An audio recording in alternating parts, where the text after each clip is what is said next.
All right, we are rolling. How's it going, everybody? I'm here to do another video, and I'm going to talk about key areas in your recording studio that I feel should be important. And I'm going to would say, first of all, my name is Mark. Thanks for watching. And basically, for those that are new to the channel, thanks for subscribing. If you have subscribed or if you like the content, please give me a thumbs up. But what I want to talk about is the other video I talked about the importance of studio wiring. And the reason why I was talking about that, and mic lines and tie lines, and the reason why the wiring is important, because, for example, all the recording and all the gears in the control room.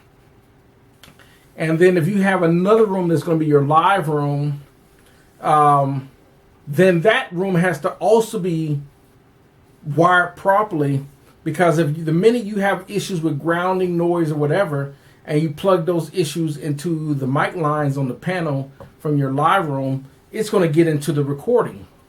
So that's why I talked about wiring. But I would say anyone, let's say people that might be wanting to start a recording studio and have no idea.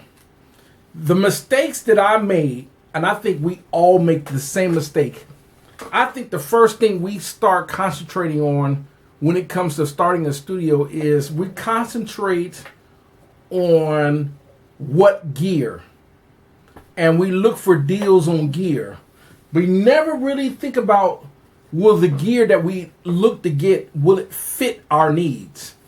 For example, I would say if I'm not going to ever record a band, and if I was just going to just do simply the way I've always recorded my music and production was, I would always simply just record. I would go into my DAW and I would sequence my drums, my kick, snare, hi-hat. And of course I would put on different channels for editing and so forth, but I would sequence my drums, and I come back and I lay down my bass lines, and I come back and lay down my keyboard parts and other instruments. And I always built my tracks that way. And I never really needed the console to do that. Now, the reason why I've had consoles is because I've always seen them in recording studios. Even when I've been in recording studios, there was always a console. So I always felt that I needed a console, some sort of mixer. That might not necessarily be the case. Excuse me, my nose is itching. That might not necessarily be the case if you're going to do, if that's all you plan on doing as far as music production. If you probably only need very bare minimum things that you need for that. But if you know that at one point you're going to want to start recording bands and other people, maybe multiple people, a console might be absolutely necessary to a point, whether it's an analog or even a digital. Now, I'm going to talk about the key areas, and these are key areas that I made the mistakes, even though I've gotten lucky with my recordings without the knowledge before I started learning. I hear a little pop. But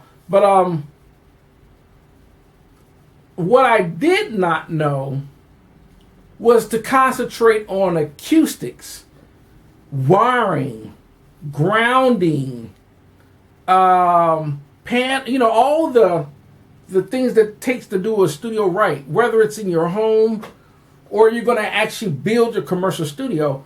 And another thing that I didn't really take into account, am I going to just record myself or am I going to record others? Am I going to want to make this a studio business and all these things where am I going to have clients coming to my home? Or am I going to want a commercial studio? All these things. But the key areas, I would say, in the recording studio, first thing that you always hear You know, a lot of people will say start with the studio monitors. No, start with your wiring. I know it sucks because wiring can get expensive. Recording gear to do it right can actually get expensive. It depends on where and the level that you want to be. It's not enough time in any video based on different gear that people that watch my channel might have to really go into debt to what they may need. But if I was going to concentrate on a studio, first of all, anytime that if you're buying gear itself, like outboard gear, like I got racks of gear here. The first thing I'm going to tell you is take that manual, if it has a manual. If you get a manual, read the manual.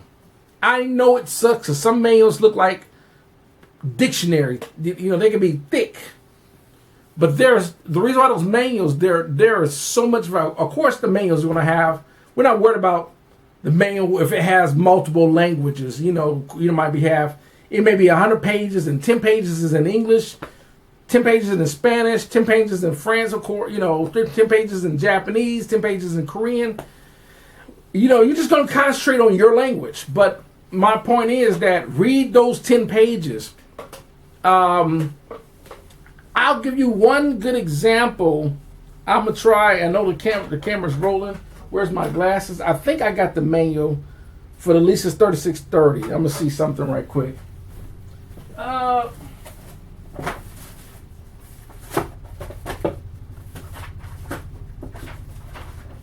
probably should have already had this prepped. But while I'm looking for this manual, I can still talk.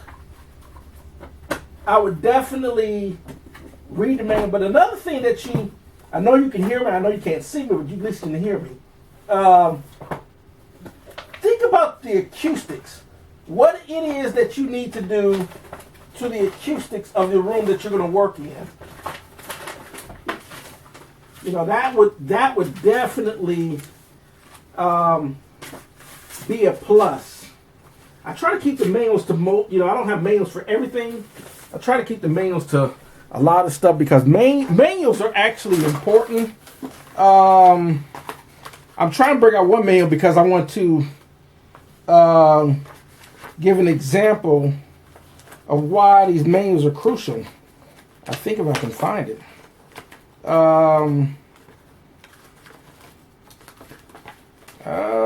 Where's it at? Maybe I don't have it. I'm looking for it. I try to keep the manuals as much as possible. I know I have it, but anyhow, I'm eventually. The reason why I was stressing that, because I give you one example. One of my Lisa's 3630 compressor. Not only did it explain how to use the compressor, but it also gave examples. It gave quite examples of how to really use compression.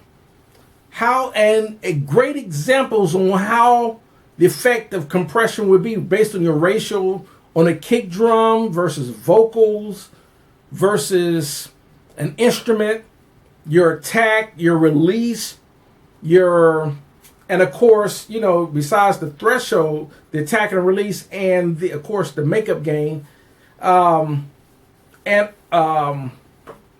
you have your threshold, your ratio. There's that moth. There it is. I know.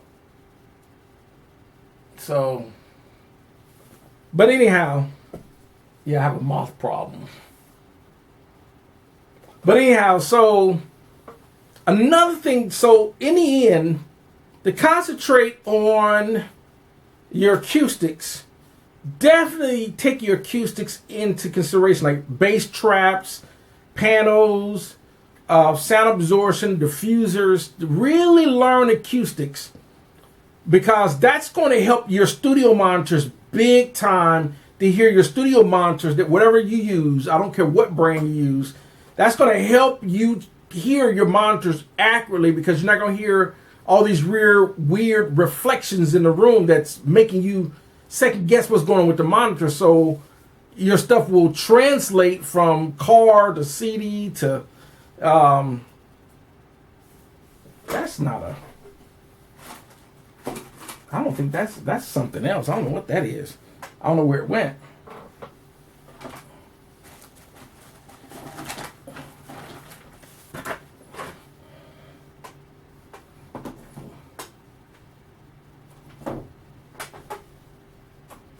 Oh, that's a ladybug. Wow, that was a ladybug flying around. Okay, so I thought it was a moth. That was a ladybug. Okay, weird. Okay, so Acoustics concentrate on, there are videos on the acoustics room. You know how you would get the mirror and finding where the wave. We have what they call standing waves, sound pressure levels, uneven walls, the right acoustic panels, and all that. That's where I would concentrate first in your recording, whether it's a bedroom, living room, dining room, garage, attic, basement.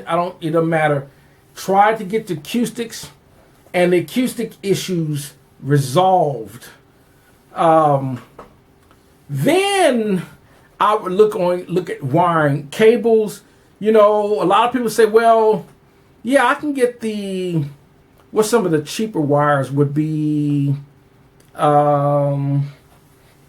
These, the orange and gray wires. They're the cheaper ones versus the Megami or the higher grade wire. Balanced versus unbalanced. Try to run balanced cables. Try to run high grade, and I know it a lot, man. And this cable over here, it's $25, but this cable's $10. I can get 3 of these for 1 of these. There's not to be mean, but there is a reason why those are $10 cables, and I had to start learning that the hard way. You want high quality for your instruments, stuff that's going into your rack gear. Try to get the best quality wire as much as possible. I have bags and bags of cables because I started taking out a lot of lower end cables and started swapping them for better grade wiring. Next thing I would like, other than wiring cables, would be wiring itself and grounds and try to find out what you can do to isolate your grounding issues. A lot of times you can actually build a star grounding system where everything is going to be on the same. It's a different video. I could go into details on your ground, but your ground is so important. The next area that I would concentrate on, other than that, then look at a learning speaker placement in your room and how the speakers affect the way they bounce in the room. Then I would concentrate on, then you can look at whether you want to get gear or software. And in most cases, we're somewhat hybrid. I don't care how you really look at it. Whether most of your stuff is virtual instruments, samples, loops, or whatever. But if you're recording vocals, that's the analog part. So it's going to require you to use some sort of microphone. There's a big common myth that you have to use a condenser mic to record vocals. No, you can use a dynamic mic. You can use a ribbon mic. I got a ribbon mic sitting right somewhere around, right behind me. Like, this is a ribbon mic. But the only thing with ribbon mics, like, I keep it on the stand and I keep it upright because I don't want the ribbon to, there's a whole video on how to take care of your ribbon mic. But this is a Marshall ribbon mic. And these are actually, ribbon mics are really great for doing rooms. They're really great for on certain instruments, on certain guitar cabinets, especially where you place them. You might take, for example, I might take this ribbon mic and instead of putting it, and instead of having an SM57, I might have an SM57 or let me see, where's my SM57 or an SM58? You know, I might have, you know, I know I put a, well, I'm gonna use this. Sometimes you can, there's no set of rules to miking. There's really no set of rules. Let's say I take this B1. I might take a dynamic mic, put it, I don't know, maybe 4 to 5 inches off the guitar cabinet, find a sweet spot for this SM57. This is one of the most go-to mics. You can get a really nice Shure SM57. These run 80 to 90 bucks, no more than 100 bucks. I tell anyone in the collection, at least get 3 or 4 of these mics. These are awesome for drums, guitar cabinets, sometimes bell and bass cabinets. Let's say I get this Behringer B1 condenser. I might have them in somewhere on the cabinet, you know, maybe 2 to 3, it depends on where I'm at. And then I might use another microphone. I might use another microphone to, like this ribbon. And I might want to pick up, and I might have this ribbon 12 inches, maybe 24 inches off the, you know, might 12 to 24 inches away from the cabinet. You know, a lot of times when you have your own recording studio, you can actually experiment with mic placement to see the kind of sound you're going to get with different types of microphones. I might not want to use that Behringer B1 microphone condenser. I might want to use, like for example, this is a 47. This is a Warm Audio's 47 Junior that I might want to put next to the guitar. I might want to use this and then put this ribbon mic, or I might. It just depends. Or I might not even want to use the SM57. I might want to use the SM58 microphone. 2 different types of dynamic microphones. Because I got an SM. I don't know where I put my SM. Oh, here it is. So this is an SM58. This is also an excellent dynamic microphone for vocals. This is why they use the SM58. Why they use the SM58s on vocals in live performances. So you might want to use an SM58 and an SM57. Sometimes, and then the same thing. It's like when you're recording. If I'm sitting here, I might want to use. Let me right back. I'm going to use one more example.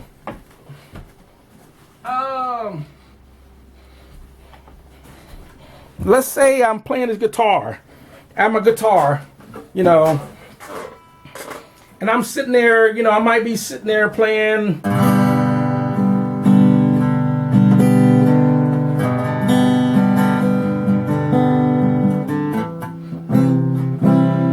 So let's say I might take this acoustic guitar and I might want to, where's my mic stand?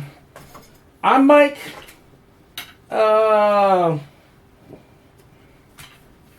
let's say, where is my, here we go. So I might take,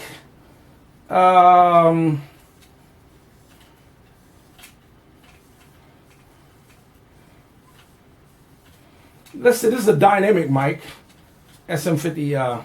It's a dynamic mic, but I might take this microphone and use this dynamic microphone as an example, and then I might take. My idea is to try to find. A lot of times they say get the mic around the 12th fret. You know, so you know 1, 2, 3, 4, 5, 6, 7, 8, 9, 10, 11, 12, right? So you might want to put the mic, but sometimes you might have to put the mic closer, like especially an acoustic guitar mic, closer to the sound hole. You know, the sound hole here. So I'm running out of time. So I might want to Let me lower this just a hair. So I might want to put the microphone, just depends. And I'm going to, sometimes you get the mic placement properly. So I might want to, something like, or...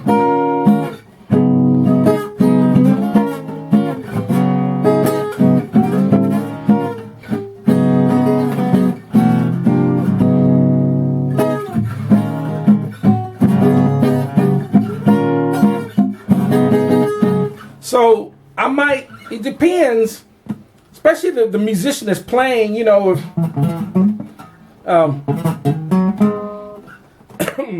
the whatever they're playing, I'm going to come, and it might necessarily want to use a dynamic mic. I might have to, you might go to this ribbon mic, or I might want to go to a condenser mic. Let me,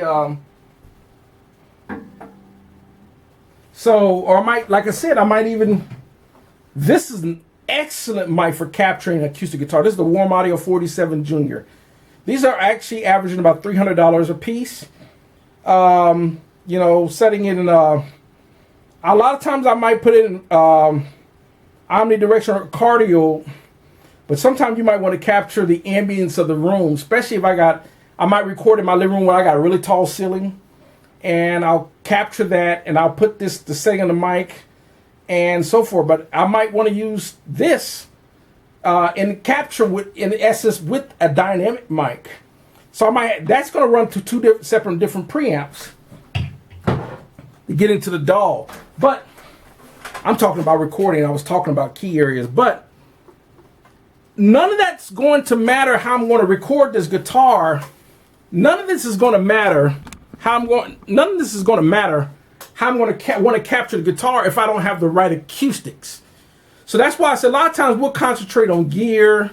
We'll concentrate on plugins, software, plugins, DAWs, consoles, racks of gear, compressors, and we'll forget the most important. Like, it doesn't matter if I use this microphone, get the acoustics right, if the wiring got wiring issues such as grounding noise issues. That's not going to matter. So in the end, to wrap the video up,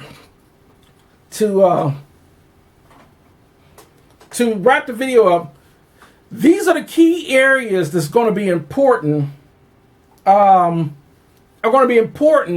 Is your acoustics, the wiring, the sound, things are like that. You got to take account. Then we got to look at who do I want to record. How I'm going to record. Then we can get into practicing such as mic placement, microphones. Am I going to use, because I'm going to do a video on microphones. I have a whole room, and I'm just collecting more and more microphones because you can never have enough microphones. But I might use my Rode up here. I got a Rode NTT2 here. I got two of them. It just depends on what microphone and what preamp is going to make that guitar sound. And then a lot of times, what I want to stress last is, this guitar, if I want to record this guitar, right? If I want to record this guitar, right? If I want to,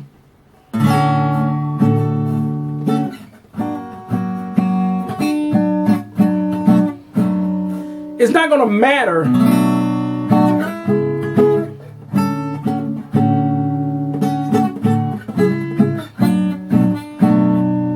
This is kind of dark sounding, right? Even though I changed the strings, but it's not going to matter if, let's say, this is an okay sounding acoustic guitar. It's an Ibanez. Forget the model. It's a little dusty, but this is okay sounding, but a really nice acoustic Yamaha or even a better sounding acoustic guitar is really the instrument. And I'll sum it up with this. A lot of times, okay, we get the acoustics right in our house. We got the wiring properly. We got we got the right panels, the acoustics. We got some good microphones. We got a console. We got a really good audio interface, because that's the important. Audio interface is That's the sound of your studio, you know, what you're hearing, what's converting the sound. A good audio interface, but also microphones that you're using, the acoustics are right. But if the musicians are using whatever, if they don't have really good sounding instruments, you remember all the gear is doing is amplifying what is being the source. So the guy has a crappy drum, a crappy guitar, a crappy bass, crappy whatever. The best quality gear is going to amplify that. So it's just going to amplify a crappy guitar, you know. Or if the musician's crappy, like I'm not really a guitar player. If I just went there and tried to do a whole bunch of fancy stuff on the guitar, you need a real guitar player to really do that. That's the capturing the performance on a high quality instrument with really good gear. That's what you hear on millions of records. That's what's being done in a professional studio. Or it can be done in a home studio if it's done right. So this is going to wrap the video up for my video on this. I just want to talk about a few key areas to think about. And this is part 1. I'm going to do part 2 and then part 3. But that's what I want you to think about. Part 1, look at your acoustics first. Look at your room. Then look at your wiring. Then look at and like I said, the most important is the talent. What's really important is capturing the talent. Then we can look at gear. You know, whether we're going to use consoles and choices of gear. And that's going to be a whole different video. I'm going to talk about gear. Because a lot of times you're going to hear people say, oh, I have an API legacy console. It's the best sounding console in the world. You go to another studio and say, I have an SSL 6000. It's the best sounding console in the world. You're going to get into this. You're going to get into these semantics a lot. So other than that, thanks for watching. Y'all have a great one. We'll see you in part 2.